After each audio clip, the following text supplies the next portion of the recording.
بسم اللہ الرحمن الرحیم۔ یمن کے لوگ بت پرست تھے اور وہاں عیسائیوں پر بہت ظلم ہو رہا تھا۔ اس وقت افریقہ کے ملک ایتھوپیا میں ایبیسینین امپائر کی حکمرانی تھی اور وہ عیسائی تھے۔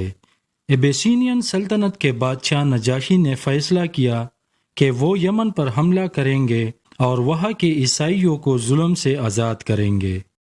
اس مقصد کے لیے نجاشی نے اپنے 2 گورنروں کو سپہ سالار بنا کر بھیجا، جس میں ایک گورنر ابراہہ بھی تھا۔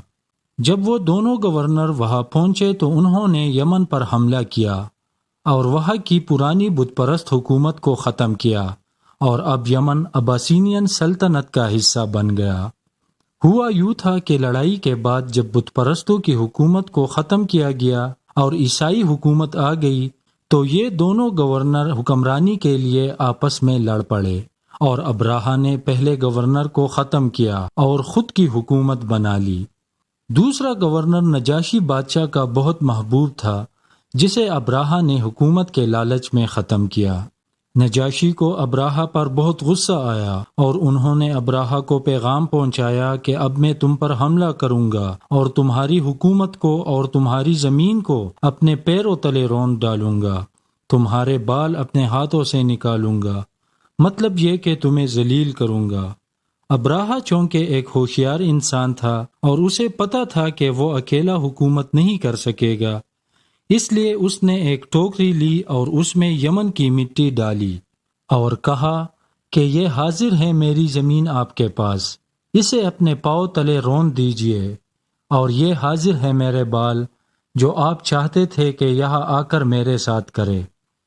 یہ دیکھ کر نجاشی بھی خوش ہوا اور یہ کہا کہ ابراہہ کی بغاوت میرے خلاف نہیں تھی بلکہ صرف اس گورنر کے خلاف تھی۔ بہرحال نجاشی نے اسے قبول کیا۔ اب ابراہہ کو یہ پتہ تھا کہ نجاشی تھوڑا ناراض ہے، تو حبش کے بادشاہ نجاشی کو خوش کرنے کے لیے لکھا کہ میں اب ایک ایسا گرجا گھر یعنی چرچ بناؤں گا کہ جس کی مثال دنیا میں نہیں ملتی، اور ابراہہ نے ایسا ہی کیا۔ اس نے سنگ مرمر کا ایک گرجا گھر بنایا جس میں سونے کے دروازے اور چاندی کے زیورات تھے۔ اب ابراہہ نے یہ سوچا کہ مشرکین مکہ جو بت پرست تھے اور ہر سال لوگ وہاں جا کر زیارت کرتے ہیں اور حج کرتے ہیں، جس سے قریش کی سرداری بھی باقی رہی اور کاروبار بھی بڑھتا رہا۔ ابراہہ نے قریش کے بت پرستوں اور عیسائیوں کو دعوت دی کہ حج کے لیے وہاں بھی جاؤ اور یہاں بھی آؤ۔ قریش کو جب پتہ چلا تو ان کو بہت غصہ آیا، کیونکہ ابراہہ نے خانہ کعبہ کے مقابلے میں ایک گرجا بنایا تھا اور کعبہ کے مقابلے میں ایک دوسرا گھر بنایا۔ روایت میں ہے کہ قریش کے کچھ نوجوان اس گرجے میں گئے اور وہاں رکے اور پھر وہاں غلاظت یعنی گندگی کی اور توڑ پھوڑ بھی کی۔ یہ دیکھ کر ابراہہ کو بہت غصہ آیا اور اس نے فیصلہ کیا کہ خانہ کعبہ کو گرائے گا اور اب صرف ایک حج ہوگا، اور وہ بھی صرف ابراہہ کے گرجے کا۔ ابراہہ کو مکہ اپنے ملک سے زیادہ اہم ہونے کے خیال سے نفرت تھی، اور اس نے لوگوں کو حکم بھی دیا تھا کہ اس کے گرجے کی زیارت کرے، لیکن کسی نے اس کی بات نہیں مانی۔ ابراہہ ناراض ہو گیا اور کعبہ کو تباہ کرنے کا فیصلہ کیا۔ اس نے ہاتھی کی قیادت میں ایک بڑا لشکر تیار کیا اور مکہ کی طرف روانہ ہوا۔ جب مکہ والوں نے سنا کہ وہ آ رہا ہے تو بہت ڈر گئے۔ ابراہہ کا لشکر بہت بڑا تھا اور وہ اس سے لڑ نہیں سکتے تھے، لیکن وہ اسے خانہ کعبہ کو کیسے تباہ کرنے دے سکتے تھے؟ وہ اپنے سردار عبد المطلب سے مشورہ لینے گئے۔ ابراہہ مکہ سے باہر پہنچے تو عبد المطلب ان سے ملنے گئے۔ ابراہہ نے کہا، تم کیا چاہتے ہو؟ ابراہہ نے عبد المطلب کے اونٹ لیے تھے جو مکہ میں داخل ہوتے ہی ابراہہ کی فوج نے لیے تھے۔ تو عبد المطلب نے جواب دیا، میں اپنے اونٹ واپس چاہتا ہوں۔ ابراہہ بہت حیران ہوا اور کہنے لگا کہ میں تیرے مقدس خانہ کعبہ کو تباہ کرنے آیا ہوں جو تیرے باپ دادا کا مقدس مقام ہے، اور تم مجھ سے کچھ اونٹوں کے بارے میں پوچھتے ہو؟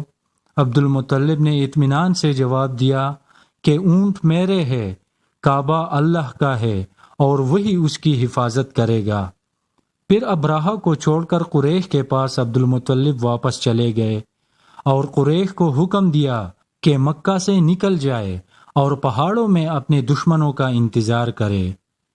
صبح ہوتی ہی ابراہہ نے شہر میں داخل ہونے کی تیاری کی۔ اس نے اپنے ہاتھیوں پر ذرا بختر باندھا اور جنگ کے لیے اپنی فوجیں تیار کیے۔ اس نے کعبہ کو تباہ کرنے اور پھر یمن واپس آنے کا ارادہ کیا۔ اس لمحے تاہم ہاتھی نے گھٹنے ٹیک دیے اور اٹھنے سے انکار کر دیا، چاہے سپاہیوں نے ہاتھیوں کو مار کر اسے حرکت دینے کی کتنی ہی کوشش کی ہو۔ لیکن جب انہوں نے اپنا رخ یمن کی طرف کیا تو ہاتھی فوراً اٹھ کر چل پڑا۔ در حقیقت اس نے کسی اور سمت میں بھی ایسا ہی کیا، لیکن جیسے ہی انہوں نے ہاتھیوں کو مکہ کی طرف اشارہ کیا، ہاتھی پھر گھٹنے ٹیک گئے۔ اچانک آسمان کے اوپر سے پرندوں کے جھنڈ نمودار ہوئے اور ہر پرندے کے پاس چھوٹے چھوٹے پتھر تھے، اور پرندوں نے ابراہہ کی لشکر پر وہ پتھر گرائے، جس کی وجہ سے ابراہہ کی فوج اچانک بیمار ہو گئی، یہاں تک کہ ابراہہ کو بھی پتھر مارے گئے اور وہ خوفزدہ ہو کر اپنی باقی فوج کے ساتھ یمن واپس بھاگ گئے، جہاں وہ بعد میں مر گیا۔ اپنے دشمن کو بھاگتے دیکھ کر عرب پہاڑوں سے کعبہ کی طرف آئے اور اللہ تعالیٰ کا شکر ادا کیا۔ اس کے بعد قریش کو بہت عزت ملی اور وہ اہل اللہ کے نام سے مشہور ہوئے، اور جس سال یہ واقعات رونما ہوئے 570 عیسوی، اسے ہاتھی کا سال کا نام دیا گیا۔ اسی سال اللہ تعالیٰ نے کعبہ کو بچایا تھا اور وہ جلد ہی قریش میں سے ایک نبی لائے گا۔ یہ واقعہ رسول اللہ صلی اللہ علیہ وسلم کی ولادت سے تقریباً 50 دن پہلے ہوا تھا۔